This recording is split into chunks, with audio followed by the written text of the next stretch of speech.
ચરિત્ર આદિનાથ પ્રભુના વંશમાં અસંખ્ય પુરુષો મોક્ષે જાય ત્યારે એક સર્વાર્થ સિદ્ધે જાય એમ યાવત બીજા તીર્થંકર થયા ત્યાં સુધી ભગવાન ઋષભદેવની પાટે મોક્ષ માર્ગ ચાલ્યો.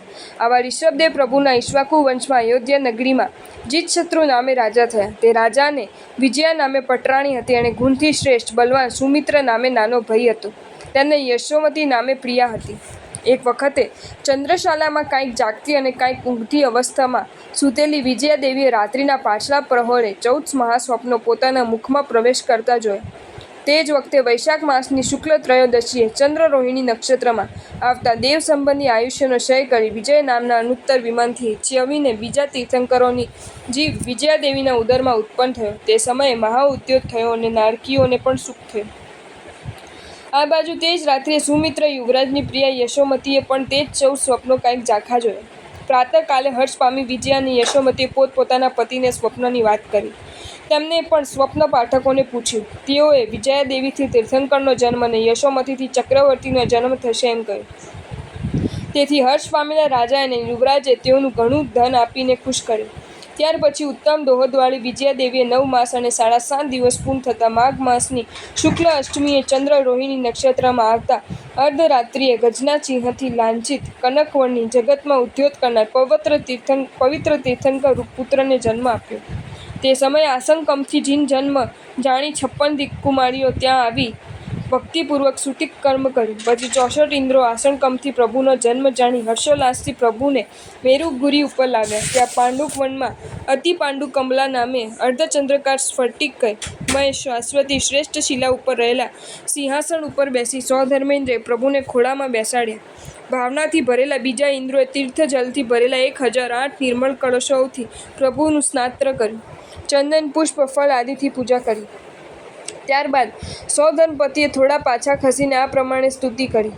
હે તીર્થપદી અજીત સ્વામી, 3 લોકના નાયક, દેવાધિદેવ, સર્વજનો કરતાં શ્રેષ્ઠ એવા આપ જય પામો. હે ભગવાન આદિનાથ પ્રભુ, પછી 25 લાખ કરોડ ઇન્દ્રો થઈ ગયા પછી આજે તમે મારા સારા ભાગ્યે જ અવતર્યા છો. હે ભગવાન, તમારા અવતારથી તમારી પૂજા અને તમારી દેશના સાંભળવા વગેરે વડે મારો અવતાર પણ હું કૃતાર્થ માનું છું.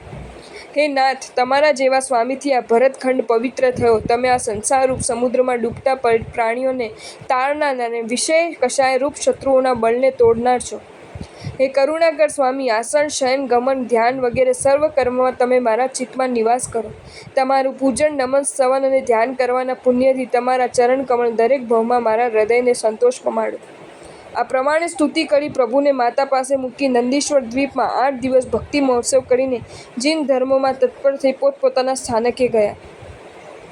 આ બાજુ સંપૂર્ણ દોહદવાળી યશોમતીએ પૂર્ણ સમય તે જ રાત્રિએ ઉત્તમ પુત્રને જન્મ આપ્યો.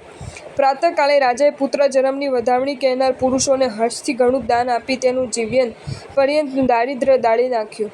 તે વખતે ઇન્દ્રના આદેશથી કુબેરે સમગ્ર નગરમાં હિરણ્ય, રત્ન અને વસ્ત્રોની વૃષ્ટિ કરી. ધ્વજા, તોરણ, માણિક્ય, સ્વસ્તિક, અઘરું અને માલાઓથી આખું નગર શણગાર્યું.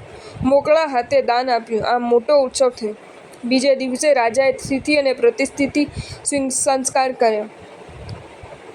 ત્રીજે દિવસે ઉત્સવ સાથે બંને પુત્રોને ચંદ્ર સૂર્યનું દર્શન કરાવ્યું. છઠ્ઠે દિવસે ગોત્રજનની સંમતિથી આ પુત્ર કર્મથી જીતાશે નહીં એમ વિચારી ઉત્સવપૂર્વક પ્રભુનું અજીત એવું નામ પાડ્યું અને અનુસ્વાર સહિત સંગર વ્યૂહ જીતનાર એવું યશોમતીનું પુત્રનું અનુસ્વાર રહિત સગર નામ પડ્યું. શ્રી અજીતનાથ પરમાત્માની બાળક્રીડા અને પાણીગ્રહણ. ઇન્દ્ર મોકલેલી 5 ધાત્રીઓથી લાલન પાલન કરાતા પ્રભુ વૃદ્ધિ પામવા લાગ્યા. તે પ્રભુને વિશ્વને આલંબન કરવાની યષ્ટિ રૂપ છે તે છતાં પોતે હાથમાં યષ્ટિનું આલંબન કરી જાણે ભવસાગરનો તાગ લેતા હોય તેમ મંદ મંદ ચાલવા લાગ્યા. કેટલાક દેવો ઇન્દ્રની આજ્ઞાથી મોર, ઘોડા, હાથીના રૂપ લઈ પ્રભુને રમાડવા લાગ્યા. પ્રભુ જો કે સંસારથી વિરક્ત હતા તો પણ માતા પિતાને અને દેવોને હર્ષ પમાડવા માટે જ બાળકને ઉચિત રમત કરતા હતા. યોગ્ય સમયે સગર કુમાર પણ માતા પિતાની પ્રસન્નતા માટે ગુરુ પાસેથી સર્વ કળાઓ શીખ્યા.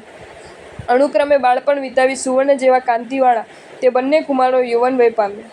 ત્યારબાદ પોતાના ભોગફળને જાણતા પ્રભુ માતા પિતાને હર્ષ આપવા માટે રાજકન્યાઓને પરણ્યા.